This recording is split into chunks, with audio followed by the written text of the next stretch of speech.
Please subscribe and like the video. Crime scene cleanup crew members of Reddit, what is your most disturbing story?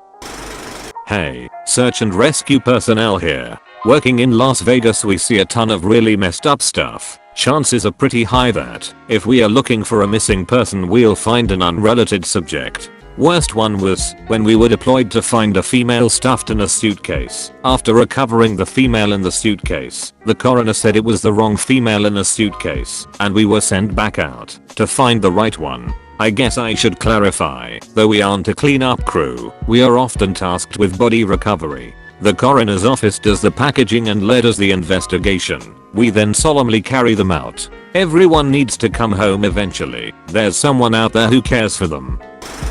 I heard a story of a guy who cleans up bodies from people jumping in front of trains. In this one case, they found a body with no head and couldn't for the life of them find the rest of it. In the autopsy room, they saw a tuft of hair coming out of where the head should be and realized he hit the train head on and his head had caved into his chest through his neck.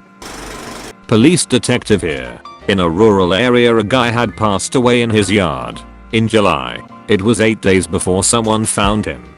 He was partially liquefied. There were flies everywhere, and the stench was quite nasty. The knowing where this fly were before they landed on your face did not help. Had to shovel him in the bag with gas masks. FYI, liquid people are quite toxic. I'm not a crime scene cleanup crew, but I did have to clean up my father's brains and blood from the room he killed himself in. The people basically just didn't do a thorough job. There were red streaks down the hallway walls from the blood-soaked bed being taken out, and it's like they didn't have a ladder, because the walls of the room were clean until nearly the roof, then you could see splatters. I found a piece of rotted, I'm pretty sure, brain stuck to the top of the curtain rails. There was also a smell we believe was from the blood soaking into the wooden floors, so we had to have those floors replaced. My dad's friend is a cop who works a rural area and loves to tell my dad about the fucked up stuff he's come across. One of them being the time he was sent to a call of a large group of people crying and coughing in an apartment. He gets there, and it's a large group of family members there cleaning up the shotgun suicide of a relative. That's when I learned that it's sometimes up to the family of the departed to clean up after the death, and it's not always people in hazmat suits. I'm not a professional cleaner, but I have cleaned a murder scene before. Unfortunately, my best friend was to beat to death with a baseball bat in his home. It's apparently pretty expensive to have these people come out and clean, and his parents didn't have it. Trying to do what we could to help out, a few of his friends got together to clean it. I don't have anything crazier to say that I haven't already about the scene. The entire experience was extremely surreal and not something I think about often. I'd say the craziest thing would have to be the weird places we'd find a speck of blood with seemingly no logical way for it to have gotten there. Logic, of course, had left that room before we got there. Does doing one on accident count? I used to do auto detailing in college for a car dealership. I was scrubbing the floor of a car, and no matter what I did, the water kept having a red tint to it. So I pulled the seats and found about an inch of dried crusted blood and what I can only guess was brain matter / skull fragments. Turns out it was a suicide car that the dealership bought at auction. It had been detailed before being sold, but they never pulled the seats. We called the cops to confirm it was all logged and shipped the car back to auction. The dealership lost their ass on it, but wanted it as far away from their lot as possible. A friend of mine is a cop. He just told me of a guy they found dead in his kitchen. The stove and heater were on, and he was naked. They assumed he was just cooking while naked. You know how we all do from time to time. Can't remember how long he said he was dead for. When they lifted him up to turn him around, his penis had sort of melted to the kitchen floor. As they pulled him upwards, the dangling participle stretched off the floor like a rubber band and released, slingshotting back to the body. It sounded absolutely disgusting as he described it. TLDR, melted penis stretched and slingshotted off kitchen floor. I was a tow truck driver, and the worst are motorcycle accidents usually. I've seen some really messed up car accidents, but I've seen motorcycle accidents where the driver was spread out several dozen yards across pavement. Not a cleanup crew, but attend the scenes. An old gentleman had died in the bath. The top half of his body was all swollen and puffy, whereas his legs and lower torso and almost melted away. Essentially created a horrendous soup/casserole mix in the bath. The coroners had to sift through the bath to find his liver, which had come out. During the post-mortem autopsy, his testicles were so swollen they had to prick them just to drain out all the liquid. I just hate the smell. It seems to stick on your clothes. You come back into the office and everyone can smell it on you. Funny paramedic story time. So a woman calls 999, says she thinks her father is dead. Call handler advises CPR, but caller states it is too late. Crew arrives and paramedic approaches remote house, speaks to daughter, who is upset, but advises she thinks it's too late. Paramedic enters property and finds what is effectively a skeleton in the kitchen laid on the floor. History: his daughter is fairly estranged and lives overseas from her father. Normally send Christmas cards and no other communication really. After 2 years of no cards and him not answering the phone, she flies home and finds him dead in his home. I got this tale third hand on a Bad Jobs Stories night shift chat, so cannot confirm if all details are 100% reliable, but it makes for a nice tale.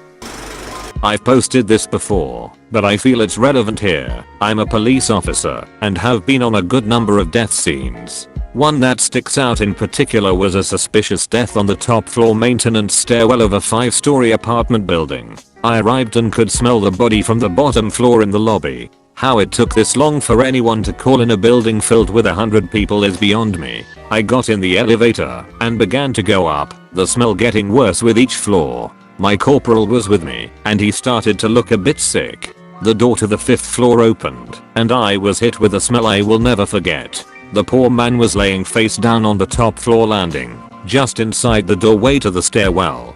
He had been there for about 2 weeks in the middle of July in the southeastern United States. The top floor was not air conditioned as it was storage and maintenance, so it was around 100 degrees inside.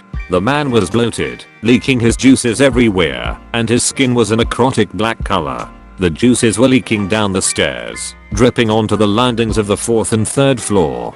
Now, this was classified as a suspicious death, so a detective had to come out to see if we could rule out homicide, just to be sure. As my corporal was currently heaving out an open window, I had the privilege of assisting the detective with rolling this bloated corpse over to inspect it for wounds. I took hold of his arm and rolled, and I felt the arm begin to separate from the body as more death juices spilled from his torso. Luckily, no obvious wounds. When body removal came, even they were gagging. Again, I got to assist with moving the corpse onto the gurney. We put on full body Tyvek suits and masks to move him in case he burst. Luckily, he just leaked, but did not split down the middle. 0 out of 10. Do not recommend. Turns out he had a heart attack while on the landing and nobody seemed to realize he was gone. Once he was identified, I realized I met him the week before when he called in about a woman who overdosed on heroin that he came across while mowing yards for work. Woman was given Narcan and survived. Small world. I also recently had a man who committed suicide by drinking polyurethane. In case you're wondering, no, drinking polyurethane is not a painless and easy way to exit this world. In Florida, bodies decomposed real quick. We are talking a good stench within 48 to 72 hours. What no one's mentioned, I don't think, is that when you walk away from that smell, it doesn't matter because it's all you can smell for days. The smell gives me anxiety, so I end up wearing so much goddamn perfume, just so I can try to smell anything else, and I always end up apologizing to my co-workers and or Aristes for the remainder of the shift.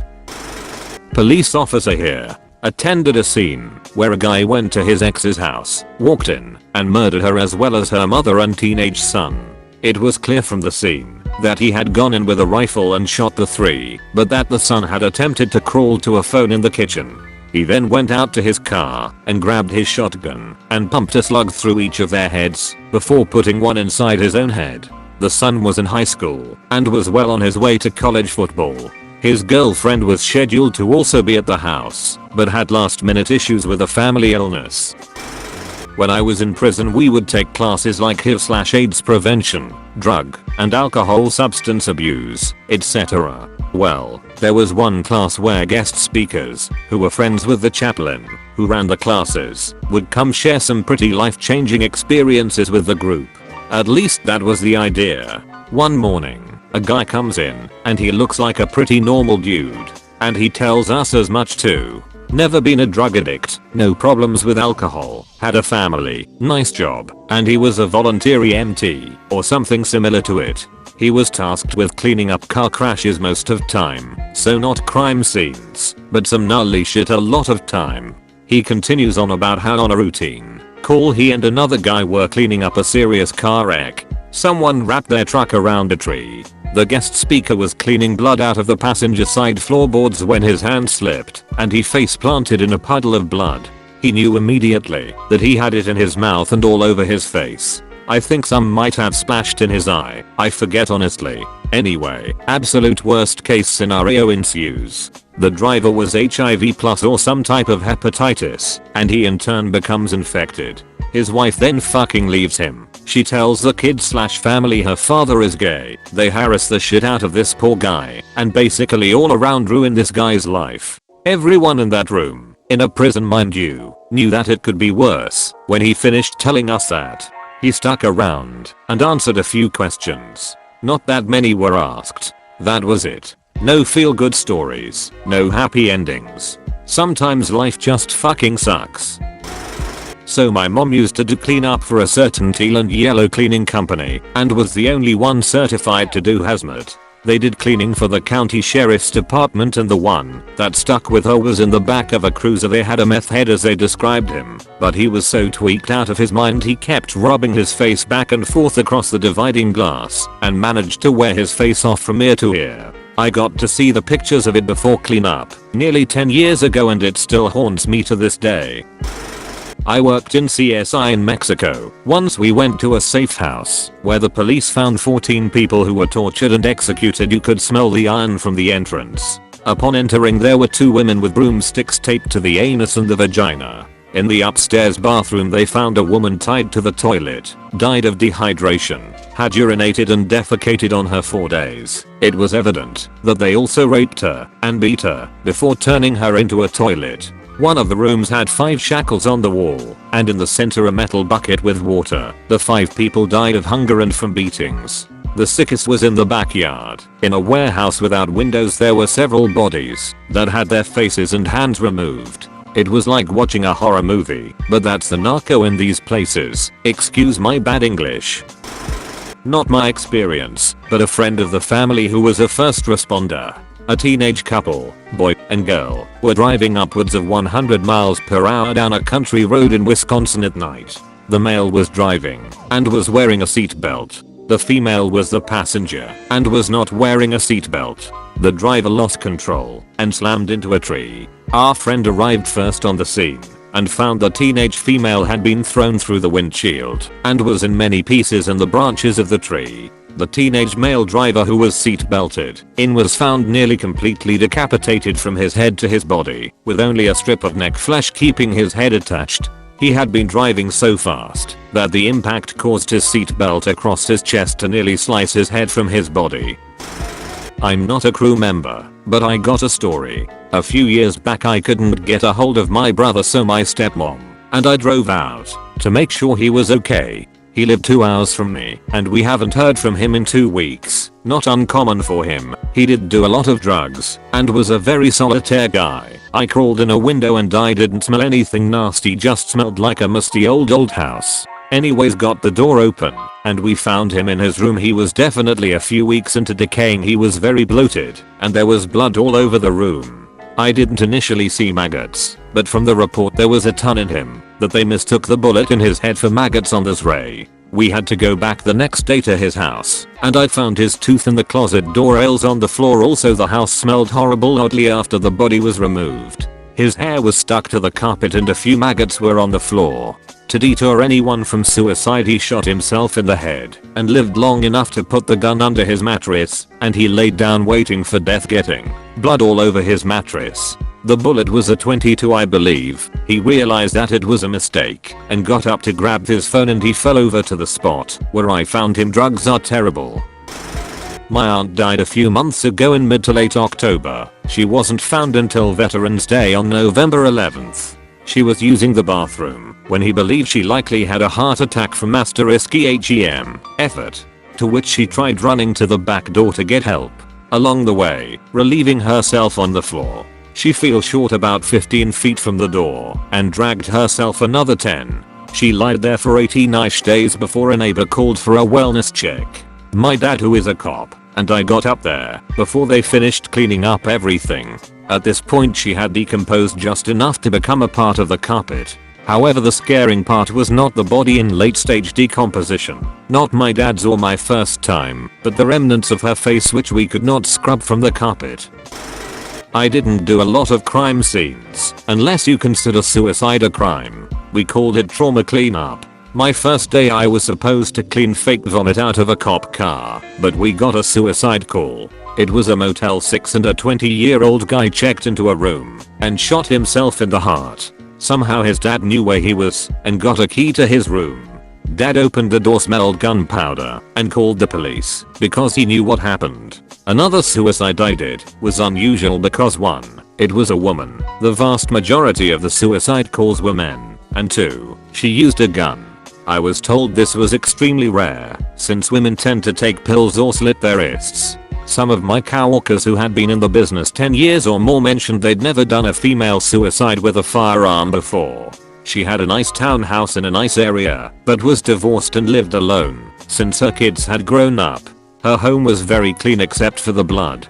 For some reason her ex-husband was visiting, and they were talking in the living room, and at some point she pulled out a pistol and shot herself in the heart. It was odd cleaning up all the blood among her knickknacks, and she had several signs with corny affirmations like "love grows in this garden" or laugh, love. I cleaned what was once a beautiful 3-story home that belonged to a successful surgeon. This drive had devoted her life to her work, and after an injury she had to retire early. She didn't have any family, and she got depressed and started collecting cats. By the time we were called, the cats completely took over the house and she lived in a tiny room in the basement. The ASPCA said they took about 60 living cats. We found dozens of dead and some mummified cats, as well as several litters of kitten skeletons.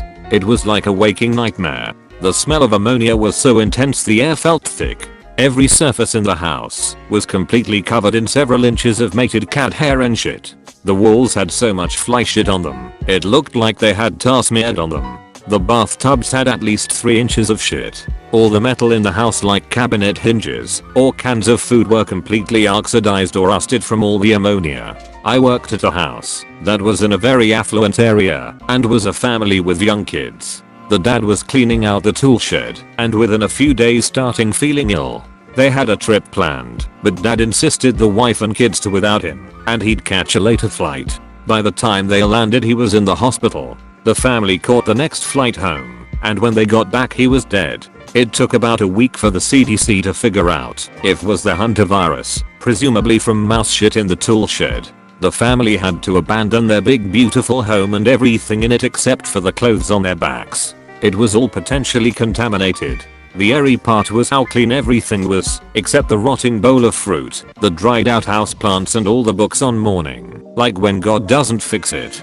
But the thing that really got me was a illustrated kids book called Someone I Know Died. Maybe because the dad was about my age and the son was a little older than my son. The job that was the last straw for me was crawling through foot-deep sewage in the crawl space under the local housing projects. Okay, not my story, but my former boss's. His wife is a mortician, and he does death scene cleanup on the side as a service of the funeral home. He said the worst thing he ever did was clean up after a homeless man snuck into our industrial building, climbed up to the top of a set of seldom used stairs and passed away. These stairs and the landings were just made up of metal grating. Maybe 2 weeks later, somebody notices the rancid smell, opens the door to the stairwell, and finds the remains of the man that had liquefied and ripped down 4 stories of stairs. Up until recently I used to run a small crime scene cleaning business which I operated for a couple of years. We had a number of weird, sick and disturbing jobs, but one that sticks out in my mind was a scene at a local hotel a few years ago. I received the call out request early Sunday morning from the night duty manager requesting our services. We had experienced monsoonal rain the night before. This part is important. So I packed my ute and made my way to the location. When I arrived, I was met with the duty manager and a few of his shell-shocked staff who kindly led me to the second floor of the hotel, which was currently under construction. They led me to an outside dining area that overlooked the pool on the ground floor, and I was immediately hit with the smell of fresh blood. Decomps have a certain smell which you get used to, but fresh blood just makes you feel off and unsafe in such a primal way. I can't describe it. There before me in what used to be an outdoor garden was now a pool from the monsoonal rain, combined with the blood of a poor soul who had fallen from the roof and hit the slated grate above the outdoor garden. My job was to utilize the existing drainage to clear some 2000 L of blood water, clean the slated outcropping over the outdoor garden on the third floor, and then finally remove all the fingerprint dust that the local police had liberally dusted throughout his entire hotel room. All the while trying to be discreet about the work I was carrying out, as this was a 4-star hotel and holiday makers below were happily going about their day oblivious to what had taken place the night previous. After finishing up, I took the opportunity to talk with the now off-duty duty manager, and he explained what had happened. He said that the poor bloke who ended up poolside had been on a bit of a bender with a mate. CCTV showed him and his mate running around the hotel in the wee hours of the night wearing nothing but boxer briefs and looking visibly intoxicated and unruly. The statement his mate made to the police also mentioned that they had taken LSD and somehow he had ended up going over the balcony in his hotel room as they were mucking around trying to take pictures, doing questionable shit and egging each other on. It was a real shame, as he was only a young bloke in his early 20s, and what was meant to be a fun night out ended in tragedy. I have more stories if there's interest. It was a job I took great pride in, and it really gives you a unique insight into a side of life/death that most people don't have an opportunity to see.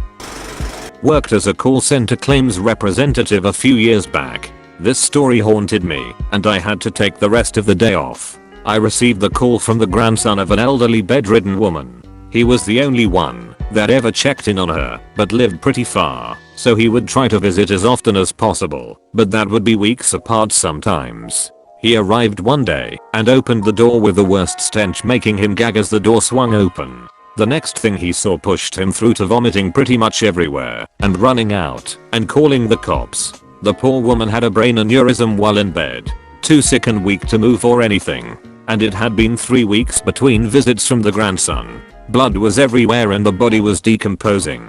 Bugs, maggots, the whole 9 yards. The entire room she was in was stained with blood like a bomb went off. Turns out she died as the blood pooled into a vessel in her brain. Due to her age and the stretchy quality of her skin, the blood must have pooled almost into like a bubble. What he described was that it must have exploded in the room, shooting everywhere, coating the room. Grandson was filling the claim on her policy we carried for her property to get reimbursement on the hazmat cleanup bill of like $10K. I listened to all of this horrified and unable to really say much, just typing away the claim. I just said, sorry, I don't have any words. An adjuster will contact you with the next steps in 1 business day. Hung up. Told my boss about the call and said I'm taking off the rest of the day. See you tomorrow. To start off, this isn't my job, but I can tell you for absolute certainty, I wouldn't ever do it. My best friend and I just happened to be lucky enough to grow up together. When we were 18, we were both about to go our separate ways. I was joining the Marines. He was attending university. However, right before my ship date, he surprised me by dropping out and coming along. I wish he never had. When we got out, we both seemed okay. He was his usual self. We both had hard times and confided in each other, but other than that, totally normal. One day he begged me to go see a movie with him. The Last Witch Hunter to be exact. We were both snobs for our boy Vinny D. The next morning he made us and his father breakfast, walked out to his truck and put a hollow .45 through his head. After the paramedics left, one of which was my current stepfather, it was now put onto someone to clean his truck. I have seen human brains before, but I've never felt them. And I'll never forget it either. Exactly like jello, some of it mixed with fragments of skull and blood splatter all over the right side of his truck. I'll never forget holding his empty head in my hands. It was harrowing. For this reason alone I could never do this job, as having personal experience is enough for me to respect those that do it.